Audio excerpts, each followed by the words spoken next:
Ok. Je vais d'abord commencer par vous dire, amis belges, excusez-moi, amis belges et européens, je vais parler en tunisien, en langue tunisienne. Et le sujet concerne l'assassinat de Salah Ben Youssef.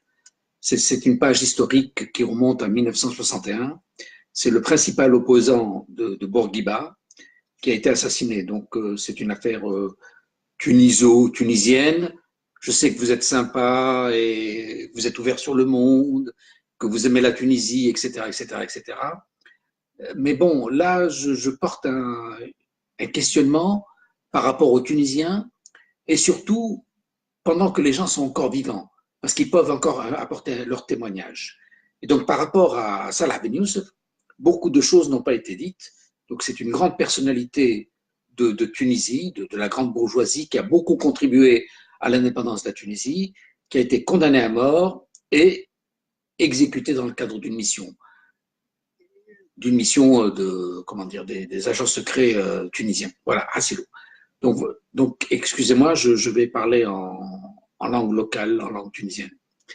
Asma, Salah Ben Youssef, من شرف الشريفين يعني عائلة شريفة من تونس من جلبة سامحني يعني جيت ميدون عندهم حوايج تبارك الله يعني عائلة قديمة عندهم حوايج كبيرة عندهم زيتون ما نحكيش ايش قاعدين يعملوا اليوم الجدد لكن صالح بن يوسف c'est un lettré, c'est un universitaire, c'est un avocat, c'est un homme qui est trilingue, qui parle français, allemand et arabe et qui a été condamné donc par Bourguiba en 1956 ou 57, juste après l'indépendance.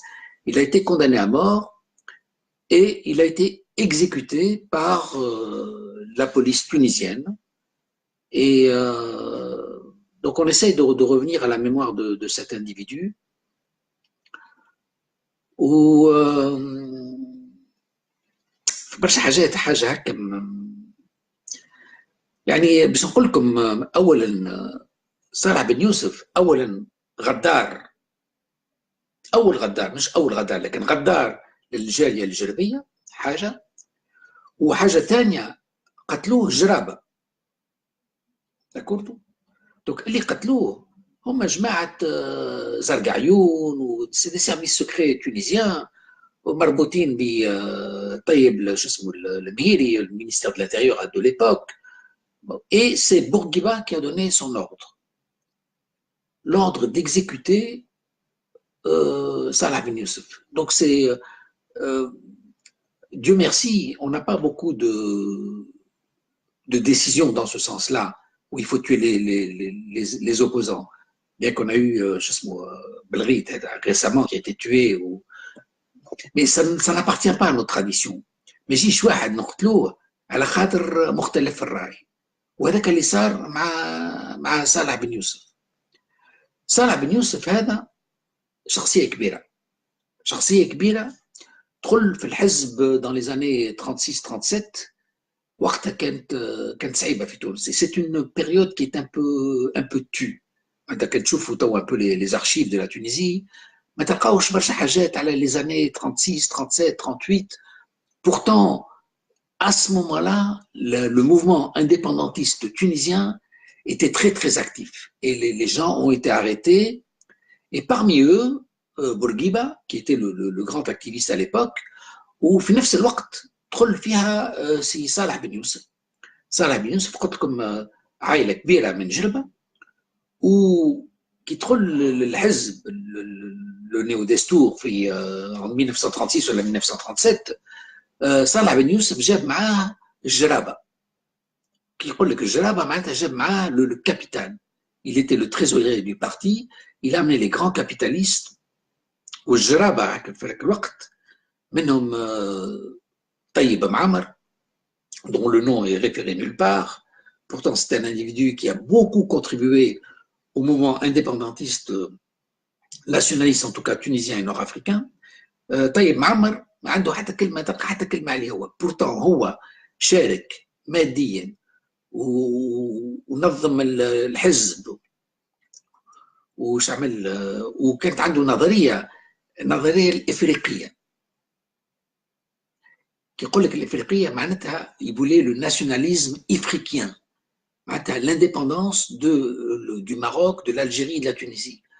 وعلاش؟ على خاطر الجرابه كانوا تجار، كانوا يخدموا على تونس على الجزائر وعلى المغرب، ومصلحتهم كانت في التجاره في شمال افريقيا كلها، فهمت؟ دونك على بها كانوا مغاربه، كانوا افريقيين، والايديولوجي بتاعهم يعني تابعه مصلحتهم التجاريه. ووقت صالح بن يوسف دخل للحزب جاب معاه الجاليه هذه، جاليه الجربيه اللي تجيب الفلوس، تمول الفلوس، تعمل التجاره على شمال افريقيا.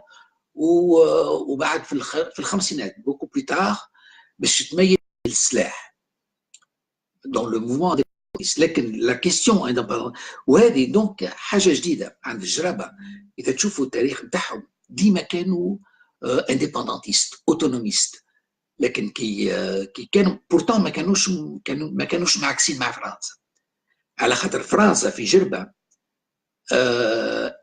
elle n'a pas perturbé le droit coutumier، حاجه خارقه العاده عملتها فرنسا. قالت شنو هو القانون نتاعكم، شنو هي القوانين نتاعكم، je vais les codifier. فهمت؟ Donc les Djerbiens n'ont pas un mauvais souvenir de la colonisation française. بالعكس، elle a codifié le droit coutumier وحافظت على حاجات موجوده في البلاد. بعدين جاء جيل جديد، فهمت؟ dans les années 30 جيل جديد plus occidental et plus revendicatif du pouvoir، فهمت؟ منهم جماعه هذوما الجرابه اللي دخلوا للحزب التونسي وطالبوا الاستقلال لتونس، لكن مش لتونس برك، لشمال افريقيا، للجزائر والمغرب. وبالاسف هذا سي طيب معمر qui est indiqué nulle part dans l'histoire. Il était ifriquien. Il avait des dépôts à Alger, des dépôts à Casablanca, et il réunissait toute la communauté des Djerbiens dans l'Afrique du Nord. Et il voulait l'indépendance de l'Afrique du Nord par rapport à la France. وبالاسف قبل ما يموت، باش نقولها لكم، c'est un témoignage personnel que je vous donne. Quand il est quelques années avant de mourir, j'ai قال حاجه: l'Afrique du Nord n'a existé que sous la colonisation française. L'unité du Maghreb, l'unité des pays nord-africains, elle a disparu. Donc, والله كلمته، والله العظيم انا نجيبها لكم، الكلمه نتاعو قال لك: l'unité de l'Afrique du Nord n'a existé que sous la domination française. Pourtant, c'était un indépendantiste. On a essayé de l'assassiner. Il a été condamné à mort. C'est un personnage historique extraordinaire dont il n'est nulle part fait mention. Bon, mais de toute façon, c'était pas le genre à revendiquer quoi que ce soit. Mais je vous le dis. حسيلو صالح بن يوسف كان مع الجماعه هذا. دونك طيب معمر كان تابع الافريقيين، دونك لانديبوندونس افريكان نور افريكان. و شو اسمه صالح بن يوسف هو دخل adjoint de Bourguiba, trésorier du parti, très proche de Bourguiba. كانوا فترة أصحاب، très solidaires, etc. وجاب له المال. Les grands bourgeois djerbiens se sont alliés à la cause de l'indépendance. بعدين صارت، أنا je connais pas les détails de ce qui s'est passé. La fin des années 30, les années 40, les années de guerre, il y a eu des choses troubles. عندك ناس من الحزب تبعوا ألمانيا، آخرين قعدوا مع فرنسا. Bon, c'est pas clair. Il y a eu une scission au niveau du parti. Bon, je sais pas si... Enfin, je n'ai pas assez de connaissances pour développer ça, mais c'est une réalité. Il y a eu des gens du parti d'historiens qui ont été proches de l'Allemagne nazie et d'autres qui sont restés fidèles à la France et qui se sont dit on pourra mieux gagner de la France puisqu'on a été de son côté. Après la guerre, ceux qui ont été du côté de l'Allemagne vont être condamnés à mort, ils vont être graciés. Bon, il y a toute une histoire que je ne connais pas, que je n'ai pas vécue. Salah Ben Youssef est devenu un homme très actif dans les années 50. Dans les années 50, c'est lui qui a préparé le dossier de plainte auprès des Nations Unies pour l'indépendance de la Tunisie. Donc, il a été sur comment dire, il a été très critiqué par la France. France, le système colonial a emprisonné tous les leaders tunisiens, même Bourguiba, et Salah Ben Youssef est l'un des rares qui a réussi à s'échapper. Le comble, Michel Beris, ومن باريس مشى لمصر. Et هذه الحاجة جديدة عند صالح بن يوسف، ولهذا نقول لك هو من الجالية الجربية، لكن الجرابة مش موافقين معاه، فهمت؟ يعني سي با اوسي سامبل، برشا جرابة مش موافقين معاه، حتى وكان هو من جايلتنا، فهمت؟ يعني on est très fiers de lui, on l'aime beaucoup, لكن on n'est pas d'accord, il y a un désaccord d'opinion. يعني هو كي جا الاستقلال il y avait les africanistes, les indépendantistes et les nord-africains proches de Bourguiba. Où Salah Ben Youssef, il s'est senti en perte de vitesse et il a pris une nouvelle voie, la nouvelle voie du panarabisme. Comme il était en Égypte, nassérienne, donc il a soutenu un idéalisme panarabiste. Et là, il s'éloignait complètement de nos intérêts. Ce ne sont même pas les intérêts djerbiens en Afrique du Nord, ce ne sont même pas les intérêts tunisiens, ça devient les intérêts panarabiques. Et donc, il est parti dans une vocation autre et il a contesté Habib Bourguiba, alors que Habib Bourguiba, quand même, a obtenu l'indépendance, il a quand même, d'un point de vue négociation, il a quand même beaucoup gagné, فهمت؟ ما يجيش واحد وهو صالح بن يوسف il se prend pour l'équivalent de Habib Bourguiba. لكن حبيب بورقيبة وصل والاخر لقى روحه على برا، فهمت؟ Et donc il a été plus excessif. Il a été beaucoup plus excessif. Il a critiqué l'indépendance sans condition, tous les accords de Bourguiba, mais c'était plus une problématique personnelle. À la base, Salah Ben Youssef n'est pas fasciste ou un excessif, brax. Les circonstances du conflit avec Bourguiba ont fait que je vais te contester. Bon, voilà, je voulais raconter cette histoire-là. Salah Ben Youssef n'est pas un excessif, mais il a pris le parti pour contredire Bourguiba, il sentait une perte de pouvoir. Et là, أنا جبت لك الجرابة وجبت لك يعني جرابة في الوقت هما اللي عندهم الفلوس، فهمت؟ عندهم الكابيتال ils ont financé les congrès, les réunions, le transfert d'argent. حسينا عملوا برشا حاجات، راهو برشا حاجات عملوها جرابة. ومنهم يعني على جال صالح بن يوسف زاد، فهمت؟ دونك لقاو روحهم على برا.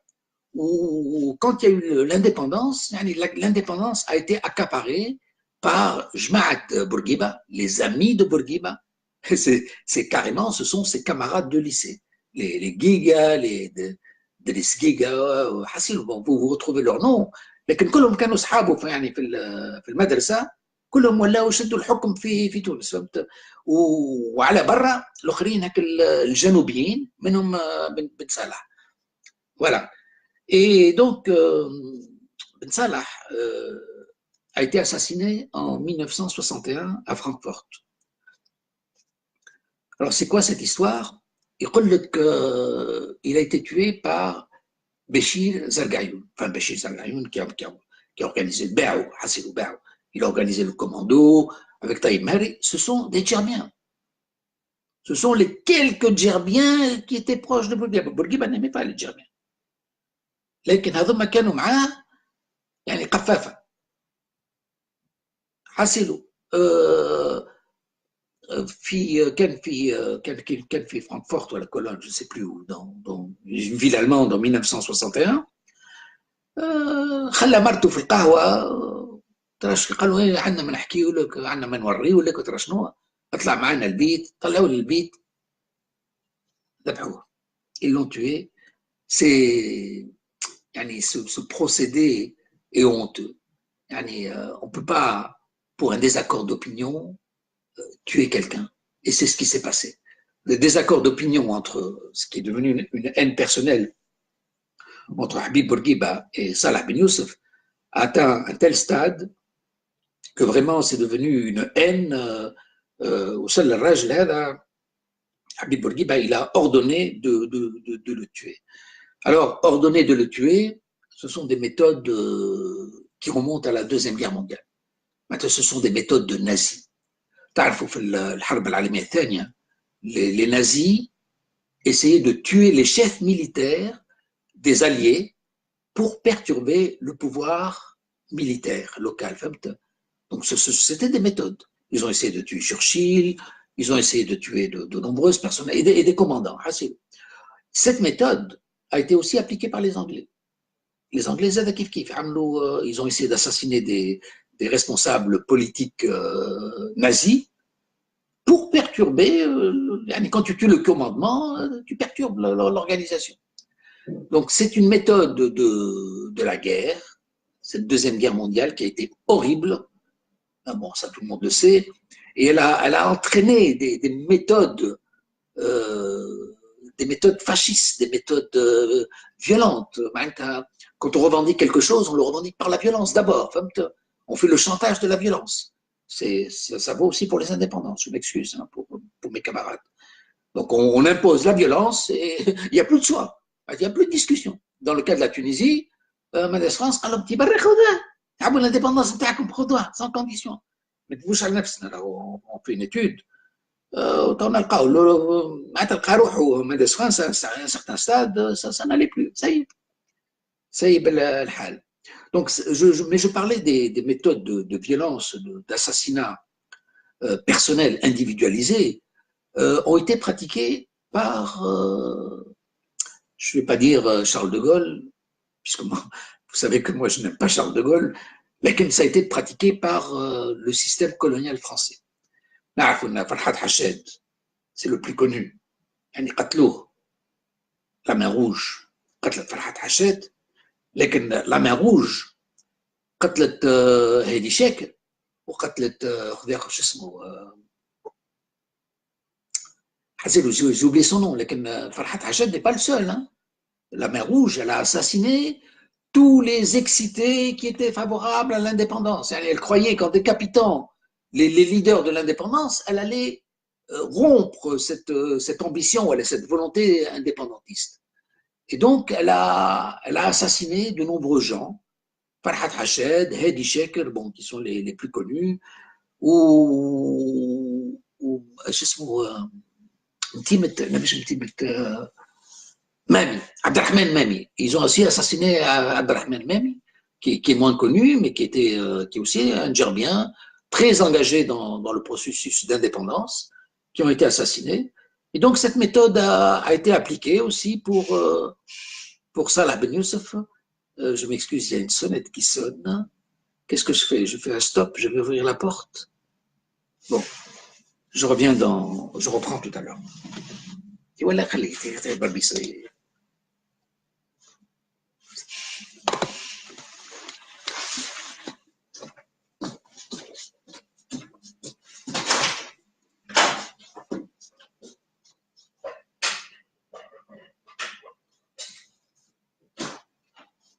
Allô?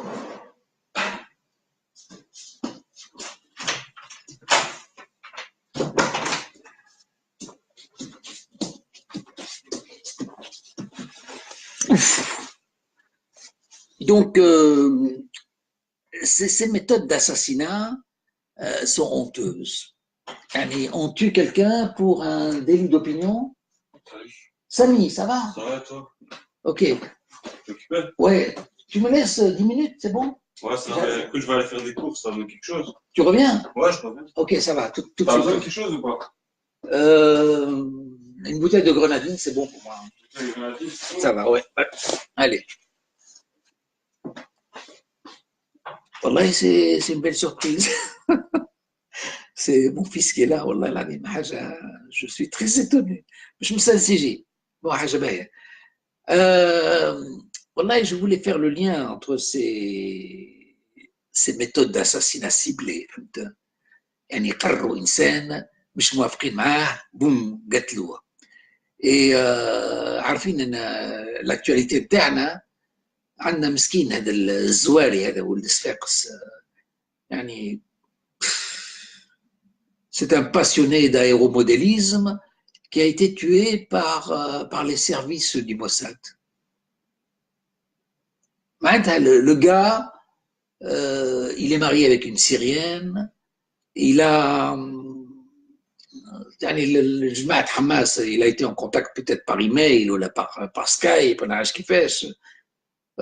قالوا له نجموش نعملوا قنبله في les petits les drones هذا قال لهم c'est pas compliqué فهمت يا اخي شو اسمه ما نجمش نقول اليهود faut pas dire اليهود لكن دوله اسرائيل قررت نقتلوه معناتها c'est quand même c'est honteux un président d'un pays décide comme ça de mettre une action, tuer un individu sans respect, sans avertissement.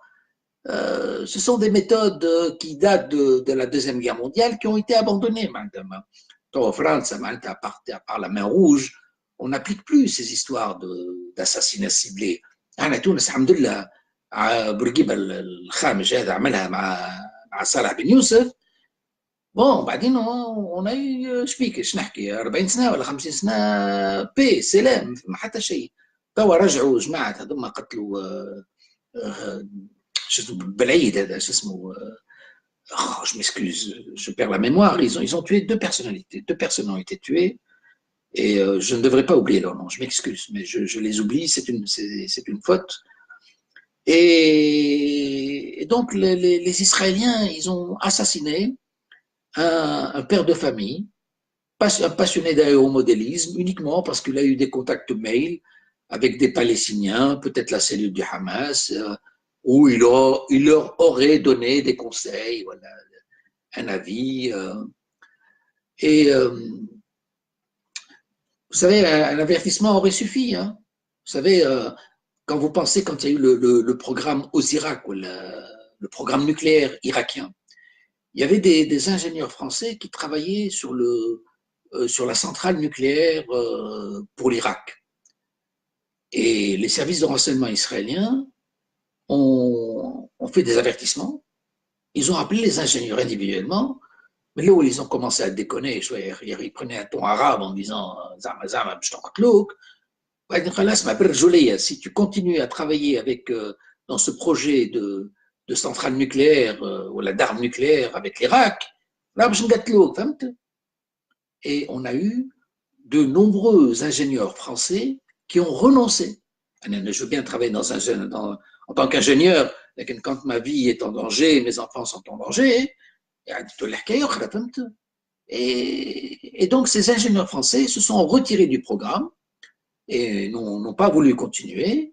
Et je pense que si on avait fait un même avertissement à Hayari, Hayari Sferzi, نسيت اسمه سامحني راه ممكن il aurait renoncé ولا هما les Israéliens ils disent que jamais ils n'auraient tué un ingénieur français, c'était juste des menaces, ils disent ça. Un Arabi, un chef de famille, aucun respect, je suis une gâtelou. Ils ont organisé carrément une mission, un commando juste pour tuer banalement un homme, c'est pas flatteur. Ils ont tué à l'époque un ingénieur canadien parce qu'il avait fait un canon. On savait bien que ce canon n'avait aucune utilité, mais bon, le mec était inventeur, il vendait son produit aux Irakiens, et carrément, il a été tué à Bruxelles, dans un pays ami. Un commando israélien est venu, l'a tué. Bon, ce sont des méthodes déplorables, je ne sais pas quel adjectif utiliser, et les Américains, malheureusement, au lieu qu'ils se mettent à l'école de la moralité, à l'école de l'universalité, eux aussi font la même chose. Quand ils envoient un drone et ils tuent un bougre en Afghanistan qui est sur sa mobilette ou là sur sa moto, uniquement parce que Zamazam, sans procès, sans intention, juste un ordre présidentiel. Enfin, c'est la méthode des nazis qui est appliquée par les Israéliens et qui est adoptée aujourd'hui par par les Américains. Non, c'est une logique qui n'est pas saine, qui n'est pas bien.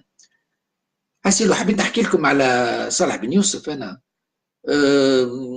مادام الناس حيه فهمت يظل لي مادام اذا ينجموا يشاهدوا شويه يعني يدون دي تيمونياج على خاطر صالح بن يوسف دابور اون في ان سيلانس راديو يعني ما تكلمناش عليه ابدا تو بدينا نتكلموا عليه على خاطر بورقيبه مشى لكن لازم الافكار ترجع فهمت عنده افكار مختلفه الى اون ايفولوسيون qui n'est pas approuvé par tous les Djerbiens. الحقيقه نقولها لكم انا كان تقول لي tu es plus proche de Bourguiba ولا de Ben Salah tel que le diagnostic m'a été établi, je suis plus proche de Bourguiba que de Ben Salah que de Ben Youssef سامحني. لكن ما نجموش نقتلوا انسان على خاطر اختلاف الراي.